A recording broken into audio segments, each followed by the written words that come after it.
For 11 months, nobody on that estate had been able to touch the dog's leg without a tranquilizer gun standing by. Then one snowy morning, a 3-year-old girl walked up to the most dangerous animal in Chicago, sat down in the frost, and started drying him off with a dish towel like he was an old friend who'd just come in from the rain. The man who owned that dog stood frozen in a stone archway and watched something happen that he'd spent 10 years believing was impossible. Let me back up. The night before, snow had buried the service courtyard of the Moretti estate under a fresh white sheet. A leash lay abandoned by the drain. The professional handler, a man who'd worked with dangerous dogs for 2 decades, had already been carried out through the east gate with a torn sleeve and a face gone the color of paper. In the middle of that courtyard stood Bruno. Soaked black coat. Trembling back leg. A growl rumbling out of him that wasn't really a threat, it was closer to a warning cry, the sound of something that had run out of ways to tell people to leave it alone. The staff had backed off to the edges of the yard. 2 armed men stood near the gate, hands close to their coats but not moving, because everyone on that property understood the same unspoken rule: you did not go near Bruno. Then a door banged open. Emma, a young mother, Sophia Carter, the estate's housekeeper, came running out with her coat half on, searching the courtyard until her eyes landed on her daughter, already halfway across the stones. Emma was 3 years old. Red woolen dress, a size too big. A worn teddy bear in one hand, a scrap of white laundry cloth in the other. She wasn't scared. She looked, if anything, curious, the way small children look at thunderstorms before anyone's taught them to be afraid of one. That's when Alejandro Moretti stepped out from under the archway, snow catching in his dark hair. He didn't raise his voice. He never had to. "Everyone away from the dog," he said, and the whole courtyard obeyed, everyone except the little girl already sitting down 3 feet from Bruno's massive frame. She pressed the cloth gently against his soaked shoulder. "You're cold," she told him. "It's okay, friend." That last word hit the frozen courtyard like something dropped from a rooftop. Friend. Alejandro felt something in his chest, something that had been sealed shut and rusted over for years, shift, just barely. Bruno's yellow eyes moved from her hand to her face. He smelled soap, milk, and something else, fear that wasn't aimed at him. Slowly, deliberately, the dog that had scarred a professional handler 8 months earlier lowered his head into the lap of a toddler who barely came up to his shoulder. Alejandro tried the only thing he knew. "Bruno. Come." For 10 years, that word alone had been enough to move the animal across any room in the house. This time, Bruno's ear twitched, and nothing else happened. His dog had found a door Alejandro couldn't even see. By the next morning, the whole estate was buzzing about it, the gardeners, the cooks, even the men posted at the gate who usually only talked about the weather. Meanwhile, in the small servant's apartment, Sophia sat beside her sleeping daughter, dreading a conversation she didn't want to have. When Emma woke up, Sophia tried to explain, as gently as she could, that they couldn't afford to upset Mr. Moretti. That if they did, there'd be nowhere left for them to go. Emma nodded, the solemn nod of a child who understands the words, but not yet the weight behind them. 20 minutes later, Sophia turned from the stove to find the apartment door standing open. Outside, Bruno was already lying on the doorstep like a stone lion, waiting. Emma sat cross-legged beside him, explaining very seriously where the teddy bear had slept the night before. Upstairs, Alejandro watched all of it from his study window, a cup of coffee going cold and untouched in his hand. His right-hand man, Marco, mentioned that Bruno had refused to be brought back inside. Alejandro's answer surprised even himself: leave them alone. Over the following week, Bruno became the girl's shadow, limping behind her red coat through the frozen garden, past the fountain, along the gravel paths, while she narrated the world to him in the way only a 3-year-old can. The staff started gathering at windows to watch. Sophia noticed, and it worried her more than it comforted her. On the 5th day, Alejandro called for Ricardo, the estate's veterinarian, who hadn't been able to properly examine Bruno's hind leg in nearly a year. Every time he tried, the dog had turned into something dangerous. But this time, Emma simply slid her hand into the vet's and told Bruno, "He's a doctor. He fixes ouchies. Show him the ouchie leg." And the growling stopped. Ricardo pressed gently on the swollen joint and confirmed what he'd long suspected: arthritis, and an old fracture that had never healed correctly. Bruno had been in pain for a very long time, and nobody had been allowed close enough to know it. That night, when Bruno refused again to come back to the main house, Alejandro didn't send anyone. He walked down himself, in the snow, to a doorway he had never once crossed. He found his dog curled on a rag rug with Emma asleep against him, one small hand resting on his ear. He knelt. He said the command again. Bruno didn't move. And then Emma woke up, looked at the tall stranger kneeling in her mother's doorway, and did something nobody in that house had dared to do in years. She reached out, wrapped her fingers around two of his, and told him to sit down because he was too tall. He sat on the floor. In a rug apartment that smelled like wood smoke and warm milk, the most feared man in Chicago sat cross-legged because a toddler told him to, and let her put a teddy bear in his hands because, as she explained, he listens better when someone holds him. That visit turned into a habit. A habit turned into a nightly ritual: 3 plates at a mismatched table instead of 2, a chipped cup with a saucer set out just for him, a story every night on the rug in front of the wood stove. Alejandro learned that Emma's father, Daniel, had been killed in a highway accident 2 years earlier, and that Sophia had answered a housekeeping ad without knowing whose estate she was walking into, and stayed anyway, because for the first time since the accident, she could finally sleep through the night. He cleared out a small library alcove without telling anyone it was for her: a low table, 2 chairs, a shelf of picture books, a box of crayons.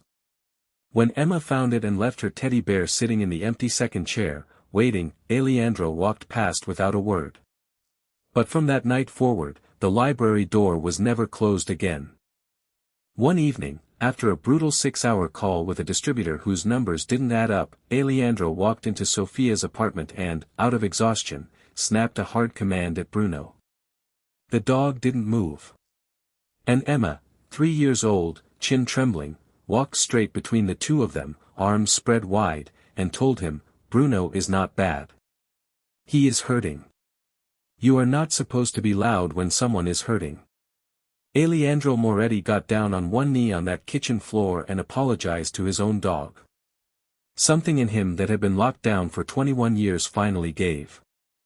Across the city, a man named Victoria Romano had wanted Alejandro dead for 9 years, ever since a shipment dispute cost him his brother and a warehouse in the same week. He'd tried before and failed, because Alejandro had no visible weakness. No mistress, no gambling debt, no soft spot anyone could find. Until a plain envelope landed on his desk, photographs of Alejandro carrying a little girl on his shoulders in the estate garden, laughing. "There you are," Victoria said quietly, and started to smile. He didn't move against the estate directly. Instead, he found the one man on Alejandro's payroll who was drowning in medical debt for a sister's treatment, a loyal guard named Enzo, who'd taken a bullet meant for someone else 2 years before. Victoria's people didn't ask Enzo to betray his boss.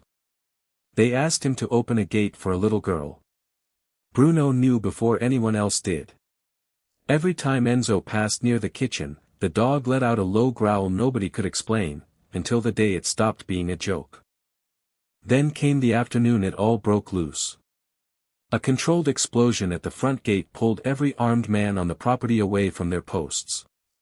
In that gap, 3 men in contractors' coveralls walked calmly through a service gate that should have been locked, straight toward the eastern garden, where Emma was playing exactly where she played every afternoon at 3:15. Bruno saw them first. He charged on a leg that could barely hold his weight, hit the nearest man hard enough to send him into a stone wall, and took a tranquilizer dart meant for an animal twice his size. He went down fighting, eyes still locked on Emma as the third man scooped her up and carried her, screaming, into a van. When Alejandro reached the garden minutes later, all that was left was one small brown boot in the frost, a teddy bear face down in the grass, and Bruno dragging himself toward the empty road with legs that no longer worked. Sophia collapsed in the entrance hall when he placed that boot in her hands. She didn't cry out. She just sat down on the marble floor and made no sound at all, which was somehow worse. You brought her into your world, she told him. And now she's in it. The call came within the hour. Victoria wanted the port route, territory his father had lost a decade earlier, and Alejandro alone at an abandoned fish packing plant at 4 a.m, or Emma wouldn't come home. While Marco assembled men and mapped every property Victoria had ever touched, Sophia walked into that war room holding her daughter's boot and said the only thing that mattered: she doesn't need you to burn a city for her. She needs you to bring her home. Don't become him. In the sunroom, wrapped in bandages with a drip line taped to his leg, Bruno pulled the needle out with his teeth, hauled himself upright on a leg that shouldn't have carried him, and pressed his nose into Emma's teddy bear like he was memorizing a map only he could read. He wasn't going to be left behind. At 3:30 that morning, Sophia pressed a small folded handkerchief into Alejandro's hands, one Emma had used at breakfast, still faintly smelling of oatmeal and warm milk. So she knows we're already looking, Sophia said. He tucked it into the pocket over his heart and walked out into the frozen dark, Bruno loaded carefully into the back seat beside him. At the packing plant, Victoria made him sign away everything he built, then demanded one more thing: that Alejandro kneel on the concrete floor in front of his men, just so everyone would remember they'd seen it happen. Alejandro looked past him at Emma, small and terrified on a wooden crate, and got down on both knees without hesitation. 2 seconds. That's how long Victoria stood there enjoying it. It was 1 second too many. A growl rolled out of the darkness at the back of the plant, and Bruno came through the side door on 3 legs, faster than anyone had thought possible, and drove straight into the nearest guard. In the chaos, Marco's men flooded in from 3 sides. Alejandro crossed the floor in 5 strides and caught Emma as she fell into his arms, her whole body shaking. He pulled out the handkerchief and pressed it into her small hand. Your mother sent this, he told her. To bring you home. She lifted it to her face, breathed in the smell of oatmeal and honey, and finally let herself go still. Then she looked past his shoulder at Bruno, swaying on 3 legs by the exit, blood darkening his bandage. Bruno is hurting, she whispered, worried about the dog even in that moment. Dawn was breaking over Lake Michigan by the time the car pulled back through the estate gates. Sophia was already on the front steps, still holding that little boot, and when Emma ran the last few yards into her mother's arms, something in that house finally exhaled. Alejandro told Sophia, right there on the cold stone, that if she wanted to take Emma somewhere far away from his world, he'd already arranged it: a quiet house, a trust in the child's name, and a promise never to intrude. He meant every word. Before Sophia could answer, Emma let go of her mother, walked straight past everyone, and wrapped her small fingers around his hand instead. She didn't say anything. She didn't need to. A moment later, Bruno limped out on 3 legs and leaned his enormous head against Alejandro's thigh, and closed his eyes right there in the front hall. Sophia looked at the 3 of them standing together, the man, the child holding his hand, the dog leaning into his leg, and understood that this house had stopped being where she worked. It had become where they lived. Months later, Alejandro sat pinned to the wall of his study, alongside every ledger and contract that mattered to his empire, a small crayon drawing of 4 figures holding hands under a yellow sun.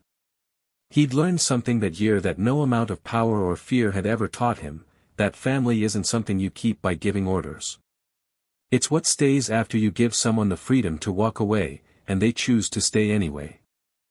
If this story found its way into your heart tonight, tell us in the comments, who was your Bruno, or your Emma? Who chose you when you didn't think you were worth choosing? We'd love to hear it. If you enjoyed this one, give it a like, share it with someone who needs a little hope tonight, and subscribe so we can keep bringing you stories like this. Wishing you and yours good health, quiet nights, and a home full of the people who chose you.